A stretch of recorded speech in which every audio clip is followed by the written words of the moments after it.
بالکل یہاں پہ اس چیز کا ذکر کرنا ضروری سمجھتا ہوں کہ ایک ادارہ بنا ہوا ہے QVC، قطر ویزا سینٹر. ہاں جی ٹھیک جی. اس میں لوگ جاتے ہیں، جب آپ کا ویزا آ جاتا ہے وہاں سے امپلائر آپ کی اپوائنٹمنٹ لیتا ہے تو بندے جاتے ہیں فنگر پہ. صحیح.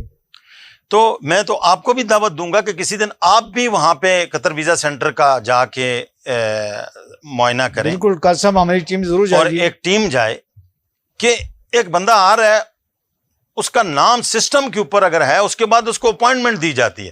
اپوائنٹمنٹ کے بعد اس کو کہا جاتا ہے جی آپ کے نام میں یہ غلطی ہے تو آپ یہ نام ٹھیک کرائیں، اور اس کے بعد آپ اب 9,000 روپیہ دیں تو سیم ڈے میں ہم آپ کے فنگر کر دیں گے. دیکھیں ویزا دینے والا اور امیگریشن قطر کی اپوائنٹمنٹ ان کی سسٹم پہ، تو اس چیز کی رکاوٹ سے تو دھڑا دھڑ ہمارا نقصان ہو رہا ہے، مین پاور کا نقصان ہو رہا ہے، اور لوگوں کے دگنے پیسے لگ رہے ہیں صرف اس ایک ادارے کی وجہ سے. میرے حساب میں اس ادارے کو نکیل ڈالنی بہت ضروری ہے، ادروائز پاکستانی مین پاور کا آنے والے دنوں میں بہت نقصان ہوگا. قاسم یہ بتائیں جو QVC ہے، قطر ویزا سینٹر ہے، اس کی ویسے فیس کتنی ہے؟ یہ تو مانگتے ہیں اوپر سے یا انڈر ہینڈ مانگتے ہیں؟ نہیں جی، ویسے تو فیس دیکھیں وہ امپلائر نے دینی ہے. وہ کتنی ہے؟ امپلائر آلریڈی میرے حال میں 497 قطری ریال ادھر پے کرتا ہے. ٹھیک ہو گیا. اس کے بعد وہ سسٹم پہ آتی ہے، سسٹم سے آپ ان کی اپوائنٹمنٹ لیتے ہیں، وہ آپ کو 10 دن کی اپوائنٹمنٹ دیتا ہے، 15 دن کی دیتا ہے. صحیح. جو آپ کی فری اپوائنٹمنٹ نکلی ہے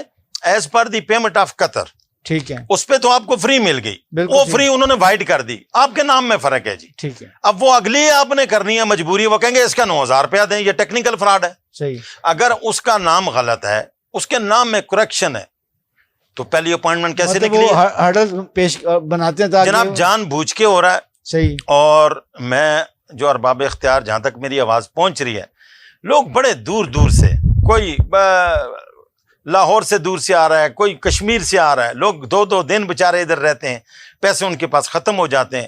ان کی کوشش یہ ہوتی ہے QVC کی کہ اس کی جس دن کی اپوائنٹمنٹ ہے اس دن کو گزار. حضرت الاسلام صاحب بڑی اچھی ورکنگ کرتے ہیں، نہ صرف اپنے لیے ورکنگ کرتے ہیں بلکہ عوام کے لیے ورکنگ کرتے ہیں، اور اس سے بھی زیادہ جو پاکستان کو آج کل بہت بڑے مسائل ہیں زر مبادلہ کے، ان کی مین پاور وہاں پہ جاتی ہے تو زر مبادلہ کے ذخائر بڑھتے ہیں، اور زر مبادلہ دن بدن مزید اس کو بہتر ہونا چاہیے.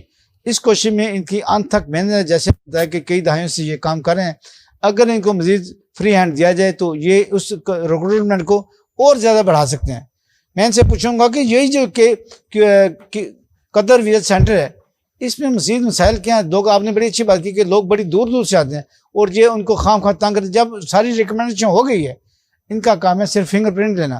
فنگر پرنٹ دیں، بندے کو گھر جانے دیں، سیم ڈے جانے دیں، اس کو اتنا دن کیوں روکتے ہیں؟ اس کی وجہ کیا ہے؟ دیکھیں جی، میری ناقص رائے کے مطابق اگر قطر سے ایک چیز کی فیس پے ہو رہی ہے تو یہاں پہ غریب ورکر سے پیسے نہیں لینے چاہیے. بالکل ٹھیک ہے. اس کو دوبارہ اگر کوئی چیز ہے، اس کے اگر ویزا میں، اس کے ڈیٹا میں کوئی کریکشن ہے، اس کی اپوائنٹمنٹ نہیں نکلنی چاہیے. صحیح. First he got the correction on his data, then جب اس کی اپوائنٹمنٹ نکل گئی ہے پھر اس کے فنگر ہونے چاہیے. ہاں، یہ تو بددیانتی ہے نا کہ پیسے مانگنے، ڈیمانڈ کرنا، اس کو خام خواہ تنگ اور کرنا. اس میں بالکل برملا کہوں گا کہ قطر امبیسی کا کوئی رول نہیں ہے. صحیح. جو معذرت سے ہماری پاکستانی مینجمنٹ بیٹھی ہوئی ہے نا جی، ٹھیک ہے، یہ کریڈٹ اس کو جاتا ہے کہ وہ لوگوں کو تنگ کر. قاسم یہ کیا تھرڈ پارٹی ہے؟ جی یہ تھرڈ پارٹی ہے. اس میں قطر انہوں نے تو یہاں پہ سمجھ لیں ایک فرنچائز کے حساب سے انہوں نے اپوائنٹ کیے ہوئے ہیں. اس میں قطر امبیسی کا کوئی رول نہیں ہے.